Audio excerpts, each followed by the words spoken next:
আসসালামু আলাইকুম রহমতুল্লাহ। আপনারা যারা ছাগল পালন করেন বা ভবিষ্যতে ছাগলের খামার করতে চান, তাদের জন্য এই ভিডিওটি খুবই গুরুত্বপূর্ণ।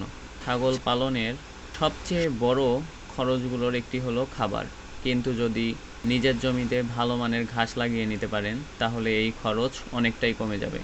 আমি আজকে আমার জমিতে ঘাস লাগাচ্ছি। এখন বর্ষাকাল, তাই এই সময় ঘাস লাগানোর জন্য খুবই উপযুক্ত।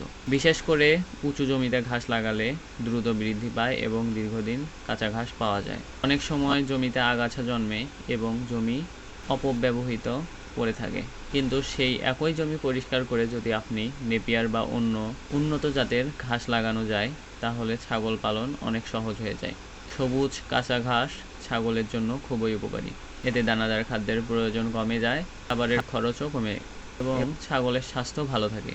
নিয়মিত সবুজ ঘাস খেলে রোগ প্রতিরোধ ক্ষমতা বাড়তে সাহায্য করে এবং ছাগল সুস্থভাবে বেড়ে ওঠে। আমি এই ভিডিওতে ধাপে ধাপে দেখিয়েছি কিভাবে আমি জমি প্রস্তুত করেছি, কিভাবে ঘাসের কাটিং লাগিয়েছি এবং কিভাবে সহজভাবে এই কাজটি আপনারাও করতে পারেন। ভিডিওটি ভালো লাগলে একটি লাইক দিন, আপনার মতামত কমেন্টে জানান এবং কৃষি, ছাগল পালন এবং খামারের বাস্তব অভিজ্ঞতার ভিডিও পেতে বারাকা এগ্রো লাইভ চ্যানেলটি সাবস্ক্রাইব করে আমাদের সাথেই থাকুন। ধন্যবাদ সবাইকে। আল্লাহ হাফেজ।